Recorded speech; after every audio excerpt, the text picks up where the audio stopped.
everybody hear me? Yes. A little louder, okay. I don't speak very loudly, so I'll make sure I do that. My name is Melinda Cox, and I'm running. You got to kiss the mic. You got to get it. Okay, can you hear me? All right, thank you for that tip. My name is Melinda Cox. I'm running for single member District 5, which includes the Johnson cluster, just so you know where I'm a mom of 3 Johnson graduates. I volunteered within NEISD for almost 14 years. I've been part of many campus PTA boards and a board member of NEISD Council of PTAs. I've been awarded by the PTA, the district, and my community for my service and advocacy. My 2 biggest projects have been the Smart Driving Club, that's the Johnson High School PTSA Smart Driving Club, and the Tex Hill Honor Flight Program. I started the Johnson High School PTSA Club in 2000 because I wanted to protect my daughter, her friends, the students and staffs and families of the Jaguar campus. My club students work year-round to remind drivers to make smart choices behind the wheel. I teach these young drivers how to advocate for themselves and others. We work at the local and state level to promote our message.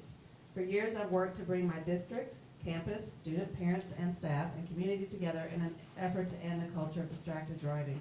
Every effort made, every collaboration established throughout the city and county has been with the help of hundreds of students who've made their way through my club. It took 5 years. The club students brought the city and county together to put in a flashing school zone light on Bulverde Road, right where the student entrance is into the campus. In 2015, I started the Tex Hill Honor Flight program. The Honor Flight takes veterans to Washington, D.C. to war memorials. So I partnered with Honor Flight and our campus, with Student Council, students, and with Johnson ROTC. And each year on Veterans Day, or around Veterans Day, 2 flights make the trip up to Washington each year. We bring those veterans that made the flight up to Washington. They come to the campus. We feed them dinner. We serve them dessert, and provide a program, and just honor and share time together with the veterans. The veterans get to visit with each other, and the students get to serve the veterans. And it's a really unique opportunity for our students to get that one-on-one experience with that living history. So again, that's a collaboration between the district and the community and our parents and our students. When elected, my goals are to facilitate collaboration. So I'm really good at getting people, different groups in the community to work together. So that's really important. I know the value of those relationships and getting those people together for a common cause, right? So if it's with the Smart Driving Club, it's a common cause to keep everybody off their cell phones. I know no one was on their cell phone on the way over here. Also with, because it's against the city ordinance, but also with the Honor Flight, right? Bringing those unique community groups together. The second one is to value our diverse population. All right, strengthen engagement. I want to work and enhance family and community involvement and to support student success, empower student voices, and lastly is a balanced scorecard. So in a balanced scorecard with the district, you have the 4 S's. It's students, staff, stakeholders, and stewardship. So I want to work out a way to bring, the 4 S's in balance with each other, because the school system only survives with a healthy environment. And that includes supporting our teachers, that includes supporting our students, includes parent engagement, and also being a good steward of all the things, wonderful things that go on in our district. So my candidacy is driven by a genuine commitment to public education and the unique opportunities it can afford every student. I'm committed to being a fair and strong voice for District 5 and NEISD and the district as a whole, and would work in collaboration to positively contribute to the board's discussions and decisions within District 5 and the entire district in NEISD. Thank you. My name is Chris Evans. I am running for trustee of single member District 5. Thank you guys for being here, and thank you for allowing us the opportunity to get up and to share a little bit about ourselves. I have a daughter that graduated Johnson last year and one that will graduate this year. And so to kind of jump right into it, I am ready to be the champion of SMD 5, to have the difficult discussions, to be the listener of the community, and to be a change agent. I am passionate about investing in education for all, education for the students, for teachers, for parents, and for the community. Children are the reason we're here. They are hands down the #1 priority. Students and teachers both deserve consistent, positive, full support of every member of the NEISD community. Teachers are our greatest resource. Unfortunately, that resource is quickly running dry. Many teachers do not feel supported by administration, by the executives or by ultimately the Board of Trustees. So what do we do about that? It's a simple yet very, very complex answer. We earn their trust. One of my main focuses will be to rebuild authentic trust across the NEISD landscape, where respect and good intention is genuine. Student and faculty safety is paramount. Not only physical, but the mental and emotional safety as well. Customized steps must be taken to ensure the safety of those that we, as a Board of Trustees, are charged with protecting. I feel confident in my ability to bridge gaps and to maintain perspective, patience, and positivity in times of high stress and adversity. We do not all have to agree 100% of the time in order to move forward in the best interest of the children. Throughout this process and campaign, I guarantee to engage all stakeholders with respect. My slogan is empowering tomorrow's leaders today. We live right here in the present. We cannot keep looking to tomorrow, hoping things will fall into place. Hope is not a plan. In order to empower tomorrow's leaders today, we must be here in the present, working and strategizing today. I plan to be present and accessible to the students, parents, and community to discuss concerns and ideas. I will listen and communicate clearly and responsibly. Being a trustee is not making the decisions for your district. It's being the representative of the voters, their students, and the teachers. It is no secret that we are once again working in a deficit budget. Fiscal responsibility must be re-imaged in order for us to progress as a district. I am Chris Evans, a man of action, an honest voice, and a relentless advocate for our children.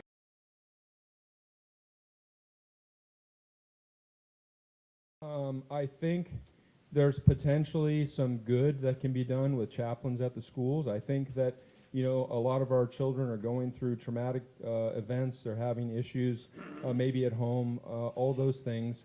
But I will tell you that I would not be just in carte blanche willing and able and willing to pass chaplains at large to just come to the campuses. There's many people that say they're chaplains, but they're not chaplains. There's many people that might say they're Christian or whatever religion, but that we know that there are Satanists out there as well. I do not want those people on the campus to be influencing our children. I want positive role models. I want people that are going to affect them in a good way. And so if we had some way of vetting these chaplains through the school board somehow, then I would potentially be for it. But as it stands now, just to give carte blanche to anyone to come and say they're a chaplain, no, not for me. Campuses. So as a PT mom, we're always trying to get more volunteers, right? So as long as you're DPS approved, we welcome all volunteers on any of our NEISD campuses. And to me, chaplains would be welcome, but only in the volunteer sense. We have trained professionals on campus, and I've spent time with counselors, and I know the training and the requirements that they go through, and I would trust them. I have kids in my experience with my Smart Driving Club. I've had hundreds of kids come through that club. I've had kids reach out to me and ask, and I have never felt comfortable in providing some counseling type information to those students, and always referred them to the trained professional on the campus. So that would be my opinion. We welcome volunteers. We do actually work with religious groups outside of the campus. They often provide food during the summer and different programs like that. So it's not that I'm opposed to that side of it. I just think as far as coming on and being counselors, the state mandates requirements for that, and I would never want to put that person in that position to try to address an issue that a student might be having when they may or may not be trained to adequately answer that question. So as I understand it, there is a certification program that you can go through for chaplains. When you look statistically at schools that have chaplains in them, violence against teachers is down remarkably. Violence against students is down remarkably. Suicide rates drop in the schools. There are a lot of statistics that back up why it would be a good choice. Now, am I completely sold on it? No, I think that they would need to be vetted, as Raz said. But there are a lot of positive benefits from schools that actively have chaplains in them. Now, in these schools, the chaplains did not replace the trained counselors. They were volunteers in addition to the counselors at the school. So it's not that staff is being replaced, it's not that the trained counselors are being replaced and removed from the schools. They're there to do their job. But as all teachers and admin, they are overworked. I don't think we could find a single counselor that says that they spend enough time doing what they were hired to do. And the chaplains is a good way that would actually help to relieve some of that from them, because they are trained professionals that do a job. And so it's definitely something that would need further discussion, further looking into, before really I think that a vote could be passed saying yes or no either way.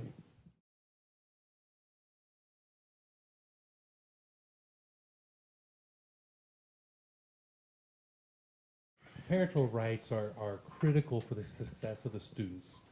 The only way to launch a student to be successful and to be as productive as they can be is if the parents are intricately involved in their education. As a parent, I was always very involved with my children. I was at the school a lot. I was on the PTA board for years. Not a lot of dads are on the PTA board, but I was. So it's crucial to involve the parents.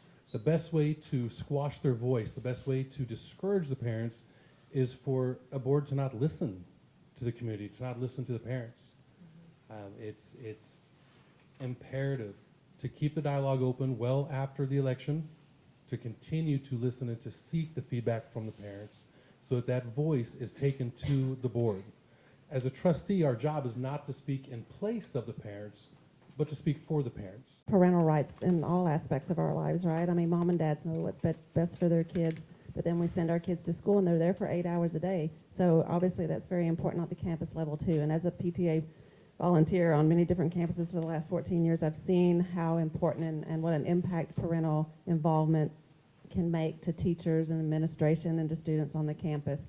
You know, we need to maybe focus on working on the lines of communications. I think we have a diverse population in our district, and not everybody understands the way that they can reach out and have that relationship with the teacher. You know, I did that to my kids' horror with every class they were ever in. You know, first thing I did was introduce myself to the teacher, and then usually at some point I showed up in the classroom. And not every parent can do that, and I was blessed to be able to do that, which was why I'm part of the reason I'm running for school board, because I'm very privileged in that regard.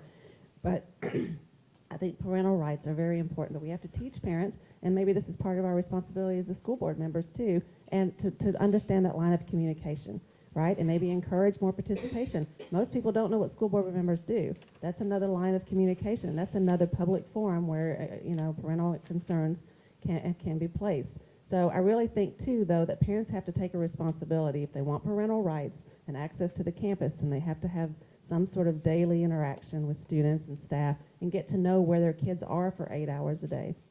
Parental rights, obviously we need parent involvement. I've been to several school board meetings myself, starting in 2020. I was pretty active in going to the board meetings. I was not impressed at how the board at that time was treating parents. They were not really interested in what parents had to say. But I am interested in what parents have to say. I want to hear what parents have to say. I want to hear, it's your children, it's your tax dollars. You should have a say in what your education is for your children. I think that we need to increase communication as well.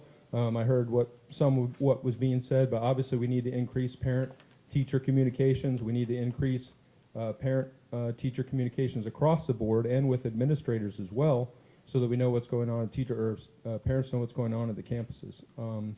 I think we can do a lot more at the board meetings as well. A lot of times you just get information on an agenda item on Friday, then Monday is a board meeting. Let's have questions from the floor after a briefing's given, so that parents can come and talk about the issues, find out about where trustees stand and where they're going to vote.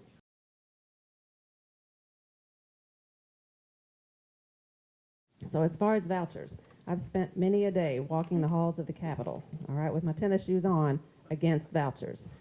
So that's what I did as advocacy chair for Northeast Council of PTAs. It's one of my passions. I spent a lot of time and a lot of energy, you know, getting people to understand the importance of voting and what a voucher really meant, and electing the people that were going to continue to support public education, because public education is for everybody, and charter schools and private schools are not.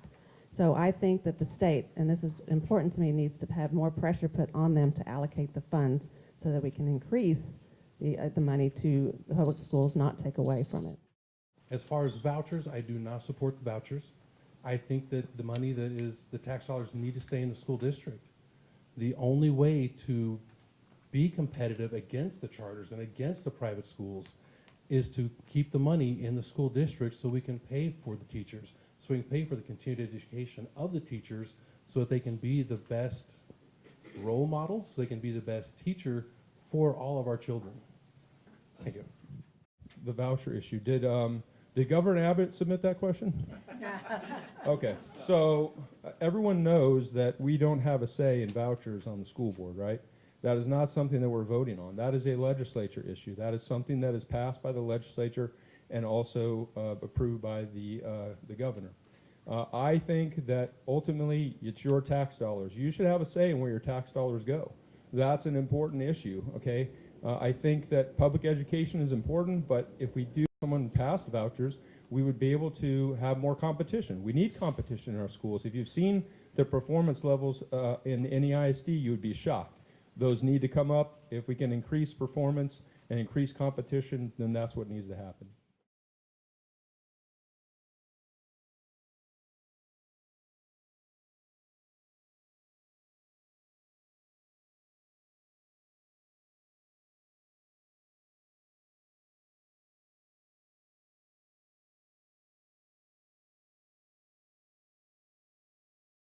I am Christopher Evans, running for SMD 5. I am a father, a husband, and a tremendous child advocate. Because I don't believe our children and our parents have the voice they should have in our district, is number one. Two, there's with a deficit that we have, the experience that I've had in running a business, a multi-million-dollar business, we need fiscal responsibility tremendously. And the third reason is that our teachers don't get the support that they need.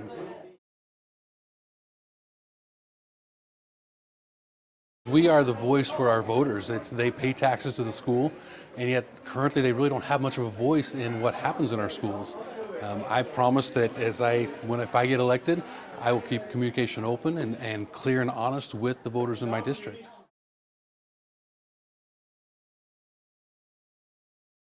By just that, it'd be keeping clear and open communication by allowing parents to contact me when they have a concern or a need, by holding open forums when a vote is coming up and informing parents and talking to them so that I can take their voice back to the Board of Trustees.